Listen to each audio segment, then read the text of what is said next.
power of like customized liquidity solutions is for assets themselves. We should be building very asset specific. And there was like a kind of a thesis. I mean, like HYPE is probably the most interesting asset we've seen generated in crypto in a really, really long time. And on top of that, HYPE staking, I think, is like an entire like world that will be explored over the next like several years. Like it's not just tokenizing staking yield. It's like the second order effects of everything that you can do with staking HYPE is being tokenized by LSTs. Quick shout out to today's sponsor, Katana. We'll hear more about Katana's 1 billion cat campaign later today, but for now, let's get into the episode. If you care about what's actually happening on chain, subscribe to the 0x Research newsletter. Our team at Blockworks Research sends a daily brief with analyst insights, data-driven breakdowns, and sharp opinions on what's happening on chain, built by people who live in the arena. Subscribe at the link in the description today. Nothing said on 0x Research is a recommendation to buy or sell securities or tokens. This podcast is for informational purposes only, and any views expressed by anyone on the show are solely our opinions, not financial advice. Boccaccio, Ryan, and our guests may hold positions in the companies, funds, or projects discussed. What's up, guys? Welcome back to another episode of 0x Research. Today, I am joined by Ali and Deven from Valantis. Do you guys want to give a quick intro as to what you guys do, and then we can get going? Wait, we should switch this up. This doesn't work. Sorry, Ali, you're lower on the scale. No. That's understandable. Yeah, Deven, you go first then. Yeah, sure. We've been building modular DeFi for the last 3 years, primarily around spot DEXs and exchanges. A lot of that has been focused on asset-specific DeFi for liquid staking tokens. And yeah, pretty recently we acquired stHYPE, one of the largest liquid staking protocols on Hyperliquid. We've been on Hyperliquid since launch. And yeah, definitely been thinking really heavily about the LST design space over the last 3 years. So definitely really excited to execute on a lot of the ideas for vertical integration that we've always known were huge. Fantastic. Ali, what do you do? Yeah, I'm head of growth. I joined the team, I think like it's almost exactly been a year now. I joined like right when Valantis was transitioning from being a developer platform to more of like a user-facing brand, which is perfect for me because like I don't know how to talk to developers, but I can talk to users, and I do everything related to that. So that's marketing, community, BD, partnerships, sometimes like some product stuff, really just like whatever needs to be done that the devs aren't willing to do. That makes sense. And I find that talking to developers versus talking to actual users is like people is very, very different. So a lot of work there. I didn't know about this lore of it used to be a developer focused platform. Yeah, I mean, about 3 years ago, me and both my co-founder were working at Nethermind, and there was kind of this like just idea for a modular DeFi platform that could cover all of the use cases of what a decentralized exchange could be. When we started building this, we essentially just kind of like stepped back and we were like, what are all the possible use cases of a DEX that we could try to cover? And we come up with a lot. And when we tried to approach other people and we were like, look, like this thing allows you to build smart contracts in like a very safe way. You can build basically any possible exchange design you could think of as these single pieces of code called modules. Nothing is like left off the table. We realized that like people don't really have that many ideas or like to not, especially with DEXs at the time. There was kind of this like mindset that concentrated liquidity was like the final form of exchanges, and there wasn't any additional logic that could be added into them. Even like as the time that we were building, it started to catch on of programmability put into lending markets was seen as kind of like a valid use case and design, with like Morpho and Euler like really catching a lot of traction. And also we were designing this pre Uniswap v4, pre like kind of all of these hooks, dynamic fees, stuff that you see now.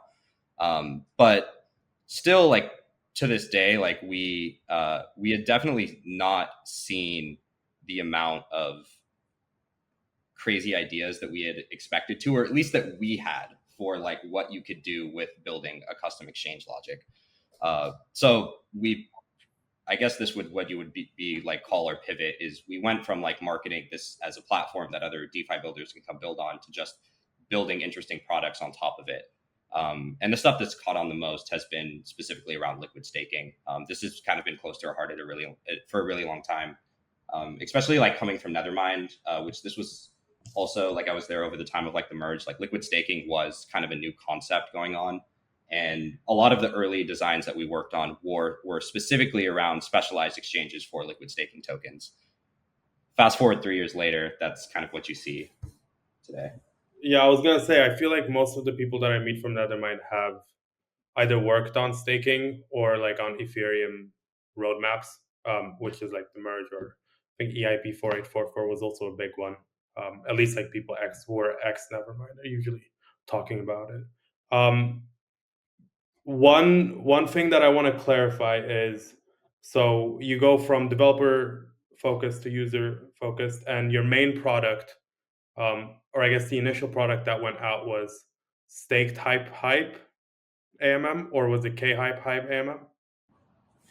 It was stHYPE. We launched about I think like 3 to 4 weeks after the EVM went live.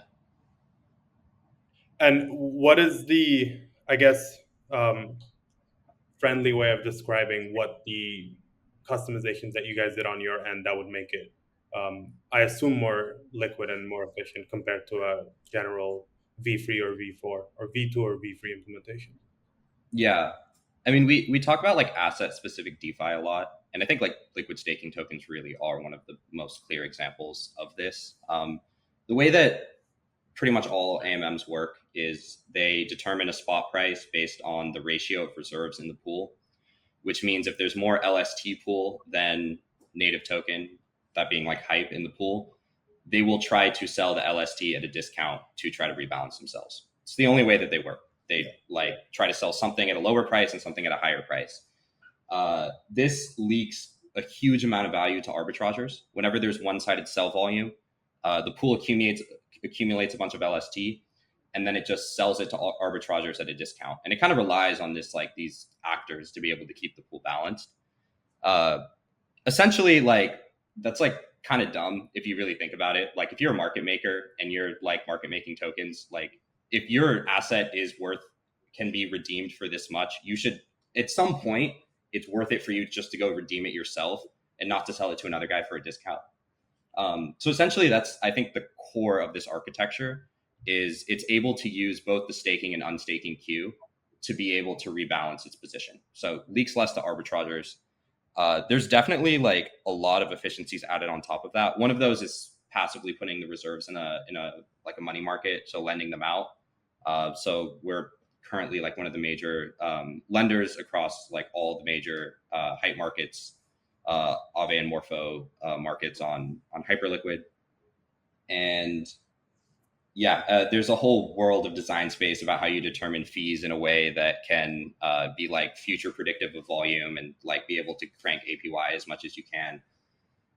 There's a lot of other stuff that we're working on and actually like have been doing recently as far as like actually being able to use the pool reserves directly to arbitrage other exchanges. So I think like just kind of expanding on this model, it looks much less like an AMM as it does just like a very common sense, like robust DeFi strategy for taking liquid hype based inventory and earning yield on it, doing a subset of market making, lending, arbitrage.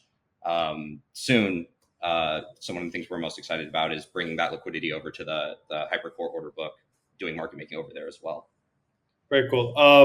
One question I have is about the unstaking queue. On HYPE, it is 7 days, or like you unstake and then you have to wait 7 days. Does that go into the calculation at all on your end, or is it something that you're not particularly bothered about? I guess it doesn't matter. It actually does like pretty heavily. So there's like if you actually like look at the a lot of times if you look at, so usually the actor that's like keeping an LST market pegged, or really like anything with the withdrawal queue, usually they'll start buying the asset when you take the cost of capital of the underlying times the unstaking time, so like 7 days. So if I can earn like 4 BPS by lending HYPE over 7 days, why would I trade that into an LST for like 1 BPS?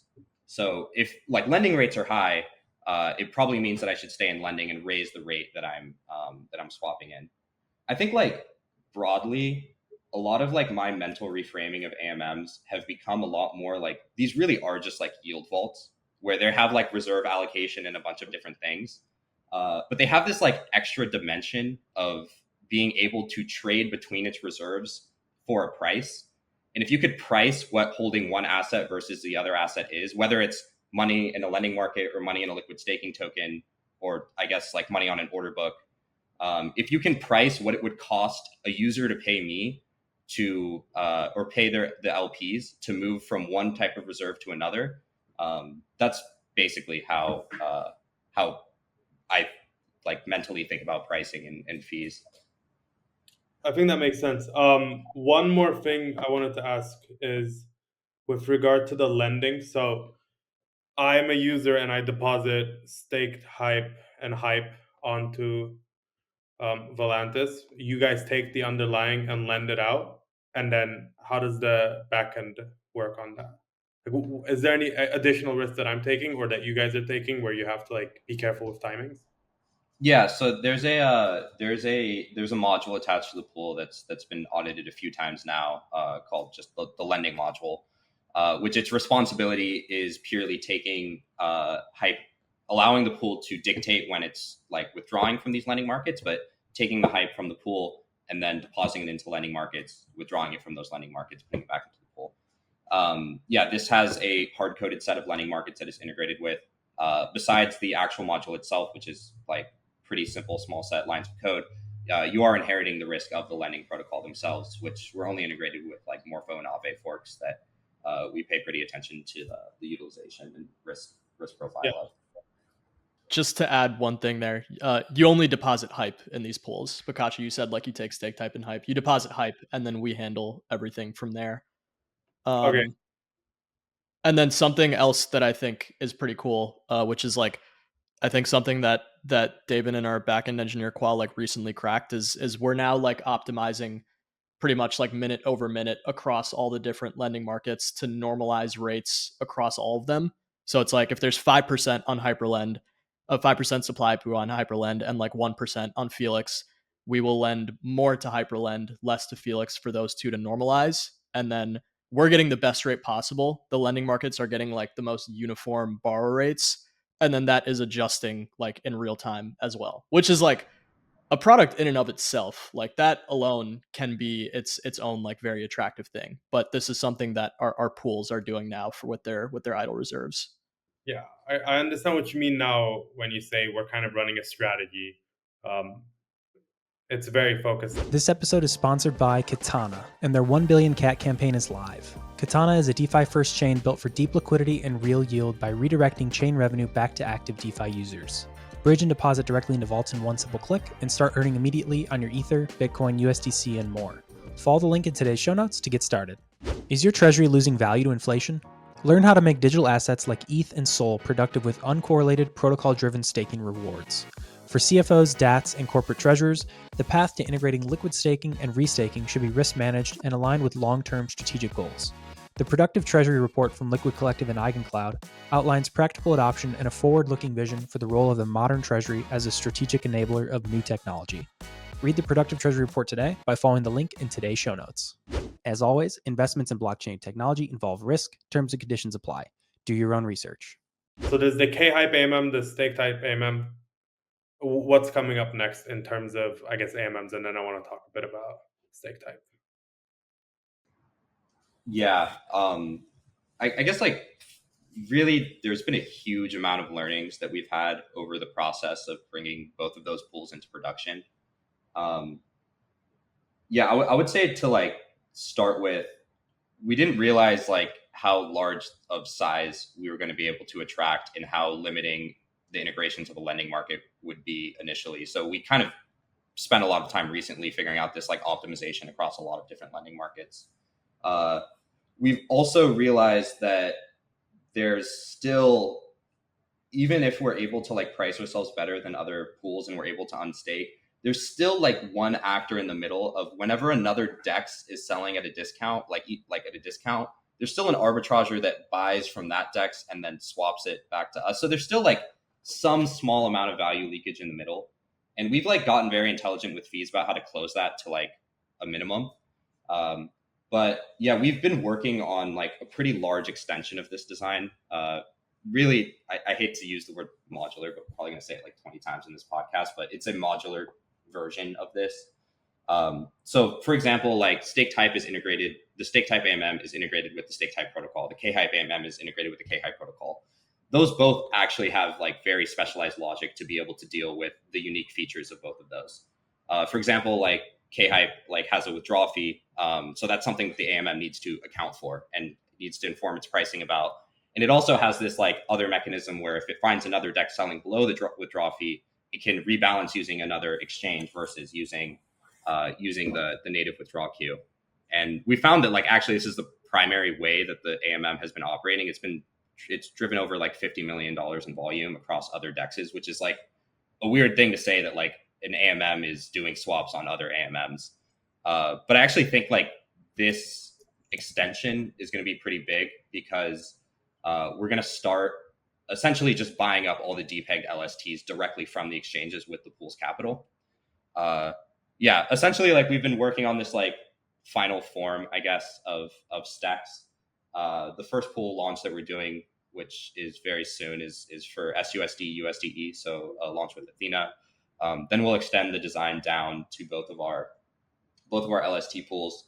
I think there's a lot of like hunger to keep expanding because really it's not just LSTs, it's anything that has a withdrawal queue.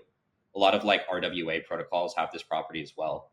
Expanding it mostly to like stable like pairs, I think, or it's like stable coin pairs, I think are like super interesting to us. Those tend to be higher yield. I think that makes sense. Bringing it back a bit, developer platform, and then you go user friendly. Why did you guys end up choosing Hyperliquid? What was the decision? I mean, it's worked out obviously now, but back then when you first decided, what was the main reason behind it? I definitely want to get Ollie's opinion on this as well, but I think a large part of it comes in from just like cross the team personal conviction in Hyperliquid kind of forming over a period of time. I remember like there was a point where like Ollie said the words like I think it's just reached escape velocity. And I remember like on TGE day, I just like repeated that to myself like 20 times and but this was still kind of like before we had really thought deeply about what we could build that was interesting here. I think at this time I'd like looked a little bit into precompiles, had thought a small amount about how like some of our like LVR solution AMMs could be using native precompiles to be able to keep themselves priced correctly, or like the read precompiles. There'd been like a little bit of design work in this manner. But I think like the conviction, at least that I had, that pushed us to like actually fully develop a product on it was actually around HYPE itself. I would say that like we started to form the thesis of like we should really be building DEXs. The power of like customized liquidity solutions is for assets themselves. We should be building very asset specific. And there was like a kind of a thesis. I mean, like HYPE is probably the most interesting asset we've seen generated in crypto in a really, really long time. And on top of that, HYPE staking, I think, is like an entire like world that will be explored over the next like several years. Like it's not just tokenizing staking yield. It's like the second order effects of everything that you can do with staking HYPE is being tokenized by LSTs. And for that reason, we knew that there was like a huge amount of growth opportunity for how much HYPE could be liquid staked. And there's going to be need for people to take leverage on that. And there's going to be need for people to unwind that leverage, which really that's kind of like how I view stacks as lending to be able to allow people to have low borrow rates and then being able to like process swaps at very cheap rates for people to be able to like unwind.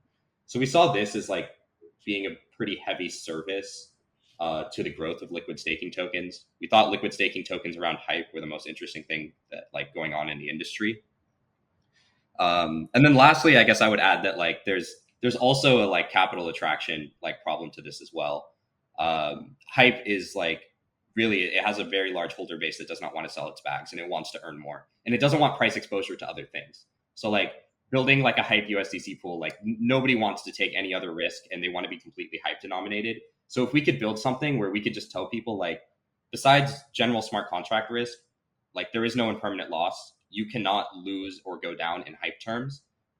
It becomes like, I think just kind of like a perfect storm. Yeah, it's kind of like, I agree on the, well, I mean, we've seen that people aren't that interested in buying and selling other assets on the Hyperliquid chain. It's kind of like Bitcoin holders where they don't really want to get rid of their Bitcoin. They just want to like stack more. Ali, what is your hindsight reason? Yeah, I think it's interesting because like there's a couple people on our team who are like very opinionated about like chains and products and like what is valuable, what is worth spending time on and what's not. And prior to like making the decision to go on Hyperliquid, it kind of felt like those people were already like converging on that for their own reasons of like a similar flavor. So like my answer is different to Deven's, but like along the same lines. I had known about Hyperliquid since they like launched. I was like pretty deep in the perp deck space, but I didn't really recognize it as like special until probably like a year ago.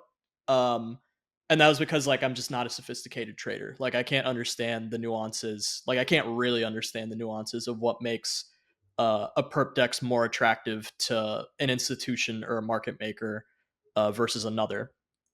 Over time, like it's easier to get to that conclusion, but like it wasn't something I arrived at just by like using Hyperliquid myself.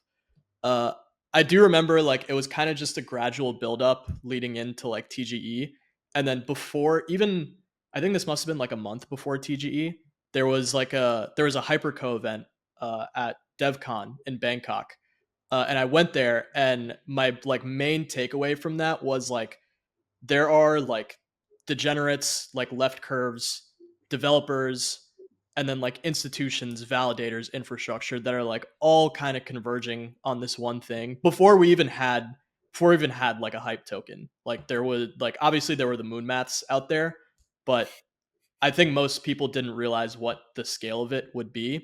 And yet like all of this was still happening. And there wasn't like a single Hyperliquid team member there. You know, these people were in no way being like coerced or paid or entering some sort of deals to do so. They kind of just all came like the entire IQ curve came to like the same conclusion for their own reasons. Uh, and I was just like, I have not seen that happen in like a really, really long time. Like you could maybe make the comparison of like Solana post FTX, but even that like didn't feel as cohesive and as like the signs were there type of deal. No, I agree. Solana post FTX to me felt a bit more like, okay, this has to kind of work out at this point, versus I feel like Hyperliquid was a bit different. One surprising news to me over the past, what, I don't know when it was, maybe a week and a half ago, is that you guys acquired um, the Thunderhead LST staked hype. I want to first ask, what was the decision process behind that? Are you guys going to be expanding it on your end, or is it just generally want to figure out what you guys were thinking, and how you guys approach that whole process? Yeah, I mean, I'll start with like, since we've like ever been thinking about liquid staking tokens in DeFi, there's always been this like notion that we knew that there's only so much that we could do on our end as a DeFi protocol to be able to service a liquid staking token. But there were huge levers that a liquid staking token could do to service their DeFi protocols that I think creates a flywheel of just like insane liquidity efficiency. And that design space goes really deep. I'm sure we'll have like more time to like talk about that more concretely. But we always knew that there were things that lived on the asset logic side that could be done to like fulfill this vision of asset specific DeFi, embedded liquidity, kind of like, and essentially just like pivot and prioritize the activities that are healthy for the asset from the asset logic itself. So there's always been this notion of like we knew what to do when handed an LST and what exact strings we would need to pull to make it more liquid. The second thing that I'll add here is this is not just an LST. I've like held this opinion for a pretty long time that like Hyperliquid LSTs are inherently different from other tokenized staking emission tokens that you'll find anywhere else. And there's a whole thing about like why HYPE itself and yield on it is much more interesting than other assets, but there are incredibly profitable businesses that you can run on top of staking HYPE, and being able to flow that back to token holders, I think, is essential for like that full vision to be fulfilled.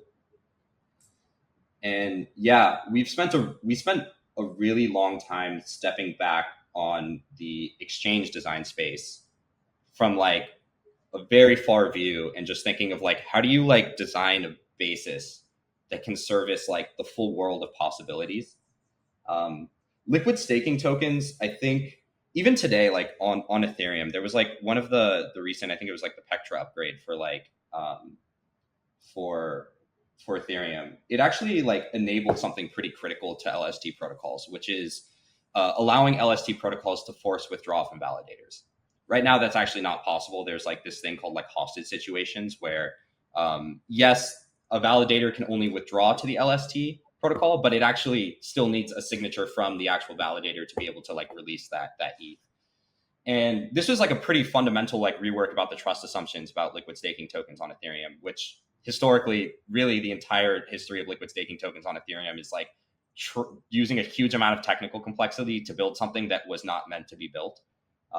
But yeah, so I mean, even with this Pectra upgrade, that which like adds a huge amount of lessening trust assumptions to LSTs, like basically none of them are going to be able to adopt it for a pretty long time. I know like Lido has said that it's just like way too much of like down their code base to be able to like implement this, and it's because like as you start to build like opinionated like architectures, and liquid staking tokens like need to be extremely secure in some sense, like need to try to be ossified and frozen. The thing is that the chain is not ossifying and it's also not frozen. So how do you like build something that is adaptable to these changes without like hitting the core security model itself? Which really is the exact same problem that we've been thinking about from the exchange design perspective. And it really, the answer is modularity. How do you like create some basis that can adapt to everything, but at the same time, like hold its core security properties?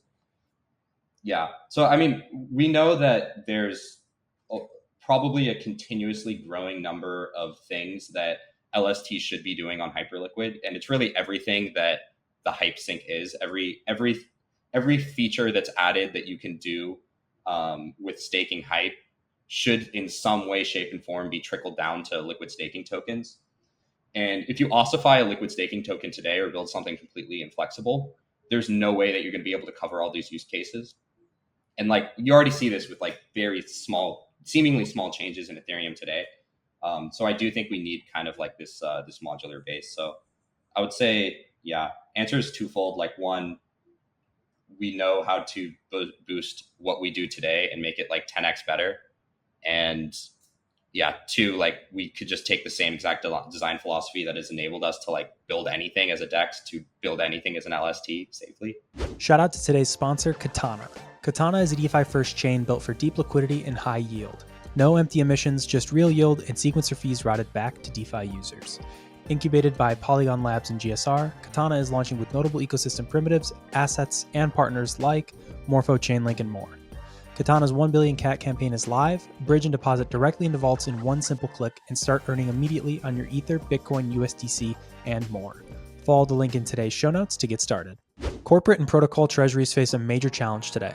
Cash and traditional instruments are losing ground to inflation. A new industry report from Liquid Collective and EigenCloud lays out the next evolution of the digital asset treasury, moving beyond just passively holding Bitcoin to actively making digital assets like ETH and SOL productive through liquid staking and restaking. For CFOs, DATs, and corporate treasurers, the path to integrating liquid staking and restaking should be risk managed and aligned with long-term strategic goals. The Productive Treasury report outlines practical adoption and a forward-looking vision for the role of the modern treasury as a strategic enabler of new technology. Read the Productive Treasury Report today by following the link in today's show notes. As always, investments in blockchain technology involve risk. Terms and conditions apply. Do your own research. One thing I wanted to ask about is, and I might just be bringing it up because I just did a pod with Kinetic side as well, but there are differences in the way that Kinetic kHYPE operates and stHYPE operates, right? Are you guys going to be changing around that and looking more towards the Kinetic side, or are you not touching the general code base and just building on top of it?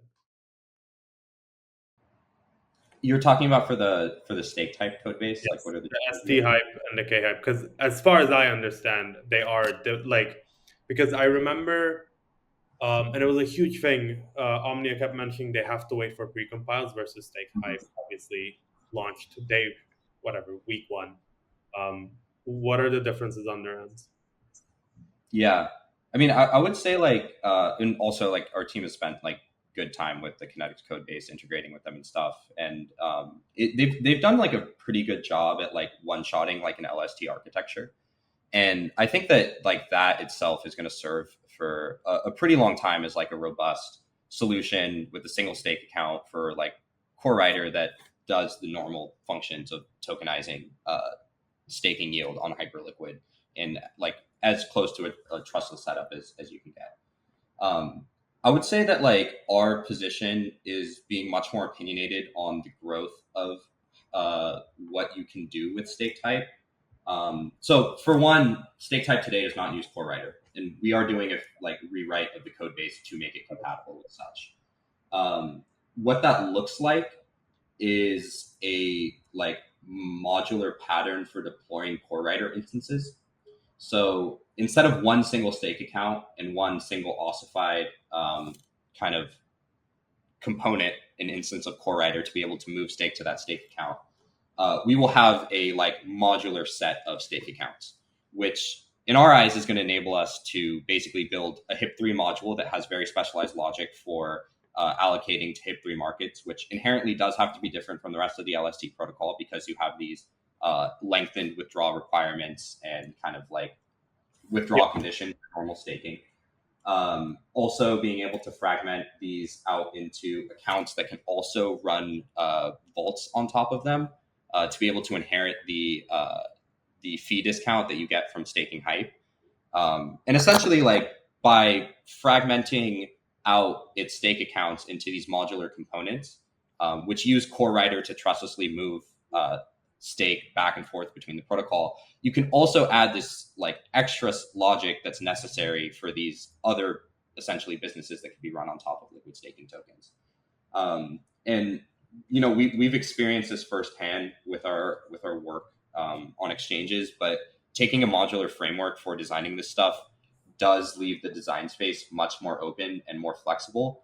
We will never need to do a full rewrite of our code base if there is some large upgrade or feature add to staking HYPE that we want to be able to inherit. And it really reduces our I guess like our security needs of needing to like, if we want to become HIP4 compatible or something like this, needing to do a core rewrite of our logic and the way that we deal with stake accounts and accounting. Everything can kind of just be inherited under this, like isolated in these like modular pieces. I think that makes sense.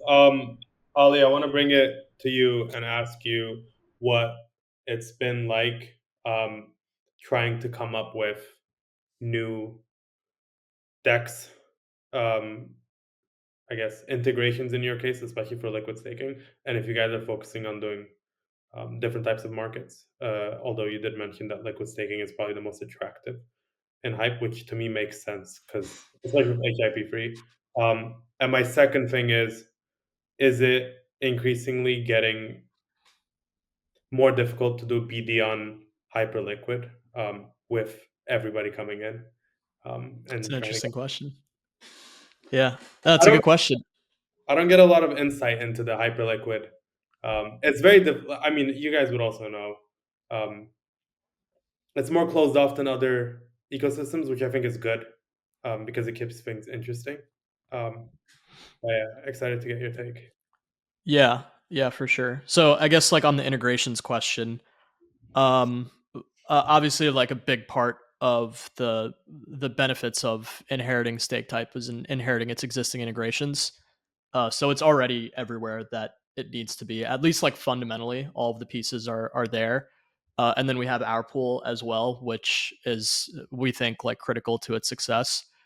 So like the groundwork is laid, which is nice. We also just got the panel integration live as well, which was like, I guess, like the last like obvious domino to fall. There's a couple of other cool ones that are like more niche, but we think would be interesting still. Integration wise, I think that like the most like novel thing that would really move the needle for stHYPE is really like deepening its role within our own DEX. So there's like a couple. There's certain ways you can improve like the stHYPE AMM pool or the kHYPE AMM pool or any pool under that design by having native integration of the asset itself. So you right now it's kind of just like a one-way road. Like the pool can stake and unstake, but the asset itself doesn't have like any awareness of the pool. So in that sense, one easy example of that is like the pools. Let's say the pool's entirely denominated in hype. People come in and swap all of it. Everybody like exits stHYPE, and now the pool is completely holding stHYPE, and you have to unstake that to rebalance. Uh, if you also have ownership of the LST, then you can either give it preferential treatment on withdrawals without necessarily affecting withdrawal timelines of other users or like staking yield, or you can just route like new deposits to the pool instead of actually like minting new stHYPE. Because if the stHYPE is there, or if it's like pending as an unstake request, like that hype is going to leave the protocol anyways. And if somebody comes in and wants to stake more hype, they want to bring in hype and get stHYPE back. Instead of minting new stHYPE, we can just like offset that coincidence of wants and just like rebalance the pool in the process. That in and of itself helps a ton because the pool can only do as much volume as it has, obviously, like over a 7-day period. And we do see some like organic rebouncing volume, but by having like a direct integration to the point where the pool has other ways of getting more hype in, it just really increases the amount of volume that it could possibly do. It keeps like the stHYPE supply more, I guess, like in more equilibrium of secondary markets. So it helps out guys like Hyperswap or other dexes as well. They would see less depegs, and our LPs would earn more yield as a result because they can do more volume with the additional rebalancing. So that's like a pretty clear example. I think there's other ways of like how stHYPE is delegated to validators that is pretty interesting to add into our pool integrations as well. That's like, I guess, like would be getting into the nuances of how stHYPE or how stHYPE stake is delegated to different validators. We should have some stuff coming out on that one pretty soon, but there's a lot you can do there to make the LP's role a little bit more, just a little bit more involved with the asset itself, and get them to get a nice reward for it in return. And then yeah, BD on Hyperliquid. I definitely think it's changed a lot since the early days. It felt like it was very easy to break in and like speak to whoever you needed to speak to, and people's plans were like a lot more wide open. Like everybody knew that we have this new chain and we need to get enough liquidity and just like the basic pieces that have to exist on any chain. Like, everybody's in agreement that we have to have liquid lending markets, that we have to have liquid dexes, we have to have good borrow rates against hype. We've kind of gotten there at this point, and like it is really like firing on all cylinders in a lot of different ways. And teams are my read is that teams are like starting to lock in on their individual roadmaps or like visions a bit more, where it's like clear what your longer term goal is and who can be beneficial to that and who can't. So it's like there's probably a little bit more like it's probably a little bit more difficult, I would say, to work with some teams who are like very laser focused on this one thing, which is like totally makes sense. You know, Yeah. there's like to build these like really interesting use cases with Hypercore, you have to be laser focused on this one thing. But I would say that's one way that it's changed. And then like a big part of it too is there's no usually like the ecosystem team is like your steward if you are building on the chain. It's like you come in and they can give you whatever you need or whatever guidance you need. uh I mean, the Hyperliquid team definitely like does help out a lot with like technical questions we have and like intros in some cases. But like as most people have already heard, like it's like the most bare level of communication you can get. Which I think myself and like probably a lot of other builders agree that that is a good thing, just because it's like a level playing field. It most likely does make it harder if you're like just breaking in for the first time and you're like, okay, like who do I talk to? You know, and you go and talk to Valantis or like one Hyperliquid team, and then you got to go and find like the other 20. You got to figure out the other like 80 at this point. You got to figure out who is like the right team for you to be speaking to. There are also people out there like some protocol teams who are willing to help out with that stuff, for guys like Hyperco, who are like sort of filling this role for the ecosystem and like being the stewards for protocol teams and even users to some extent. Um, so it's definitely different. It's definitely more of like a figure it out yourself type of deal, which you know I would say is not entirely a bad thing. I mean, it works out for you guys, right? Because you just joined Hyperliquid, but there are massive companies out there who benefit off of reputation, probably a bit too much. And you guys are on the same level playing field. Like they don't get any of the Yeah, extra yeah, support that you would typically get. for sure. Yeah, I do wonder sometimes like what it would have been like being like a new entrant to Arbitrum when GMX was like 80% of its activity, and like knowing like how the Arbitrum Foundation operated. I have no idea, obviously, but like situations like this where there's like a clear monopoly or like a clear cohort of applications that is just like the cream of the crop, and a foundation who is just like obviously like it's their job to activate these specific teams and continue giving them support, in a lot of cases like favorable support. uh that's not the case here, obviously, which is a good thing. Yeah. I'm glad you mentioned they need to build out or I guess like Hyperliquid, the ecosystem has now been built out. You got your basics. I feel like once you hit the Pendle Athena combo, that's when you're like, okay, well, I have like the actual, I guess, advanced basics. Everything else is kind of like an um, additional layer. I'm kind of, I guess, like more of a Deven question, and then we can wrap it up. But on the, I guess, performance side and on the way that the chain works, specifically that Hyper EVM works, is there anything that you have had that's kind of been a struggle or like an intense modification compared to what you're used to with a typical EVM chain that you've had to adjust to, that you guys have had to change the way you work? Yeah. I can't wait for the node to be open sourced.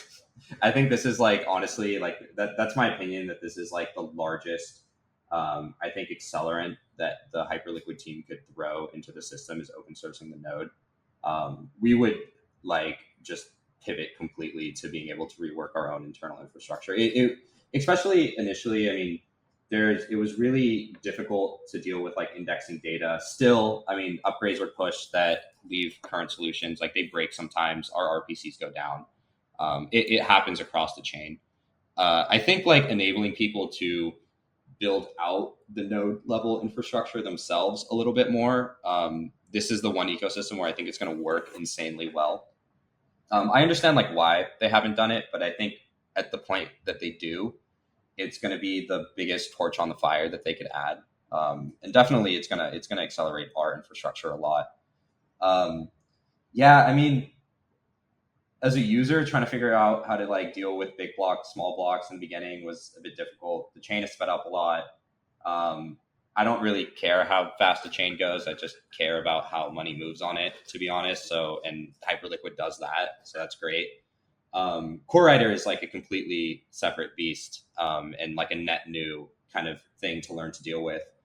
I would say the architecture of Core Writer is like pretty nice. The one like I think difficulty, I don't even know if I'd call it a difficulty, but like because the Hyperliquid core team tries to like not be very clear about like I guess upgrades coming, you get a lot of like rhyme and riddles about like, is this possible? And usually when the answer is like no, but maybe soon, or like maybe at some point, like you kind of just get like very political answers, which if you learn to like decode, you can kind of figure out what's going on. Just they'll silently push a docs update with exactly what you're asking for like a couple of weeks later. So it's kind of, I guess, like interesting from that standpoint of, you know, we are taking like pretty heavy bets about like things that we need to be in place for us to do things that we want to do that maybe don't exist today, but we have conviction that they will be possible, or are in some roundabout way.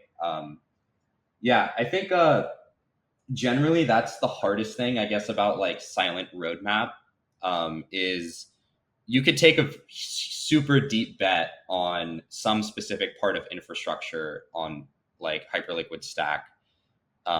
And you could find out like a year down the line, like, oh, it's just completely obsolete. It's been replaced by some like core writer action ID. And like now everyone's doing it this way.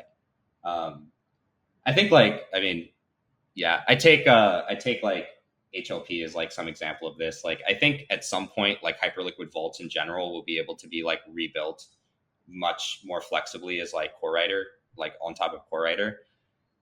For that reason, like I'm a little bit like, I mean, I have no signal about whether that's going to exist or not in the future, but like I could see a possibility of like that being deprecated. And like, I would hate to be stuck in a position where I spent like a year building around that. And then all of a sudden it's being built a completely different way. So I would say that that's, the chain works great.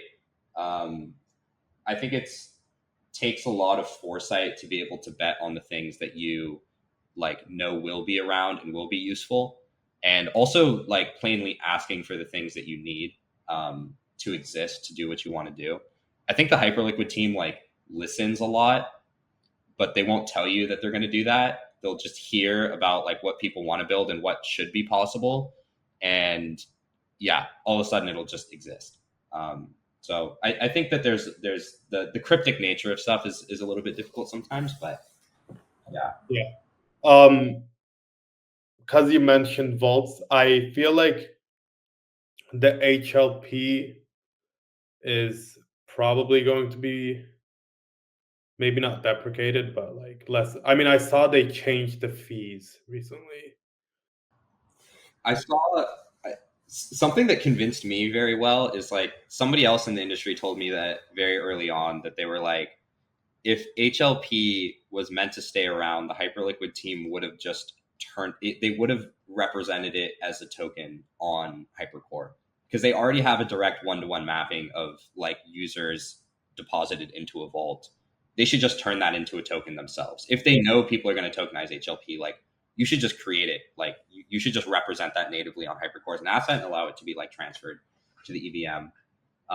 And for sure, it makes a ton of sense. Like, why would they want to keep running their, like, when they grow so large and other people are going to build these like strategies on top of Hyperliquid, and especially with HIP3, where it's like people are going to rebuild their own native HLPs for these other exotic perps exchanges. Why would they keep running their own? They've reached escape velocity. It's like handed off to us now. I have no proprietary information, but I share that opinion as well. Yeah. Okay. Before we end things off, is there anything that you guys want to mention? Anywhere that people should check out? Anything that they should read or look into? I know your codes are like. Do you guys still do the codes? Yes or no? It was earlier. You're talking about the deposit codes? Oh. Yeah, that was just for the kHYPE AMM launch for like the first 5 days, I think. No, you're good. You're good. I guess I can start off on this one. I think that, I mean, we spent a lot of time talking about our pools and why those are important, which is like obviously still a critical part of our roadmap and what we're going to be doing, and nothing to that end has changed necessarily. Um, but there is a lot of really interesting stuff that we like will be communicating around what's happening with stHYPE and what's going to be possible with it in the future. There's like some inklings of this in the acquisition announcement post, which it seems like some people have picked up on. Some of it is like maybe too vague to even pick up on, but uh, we will be like talking about more of that stuff in the future, and it'll become like a little bit clearer. Deven has also done a lot of rambling on like just what an LST on Hyperliquid can be and why it's like so much more important here than it is anywhere else. Um, so yeah, I would say like be on the lookout for that, and like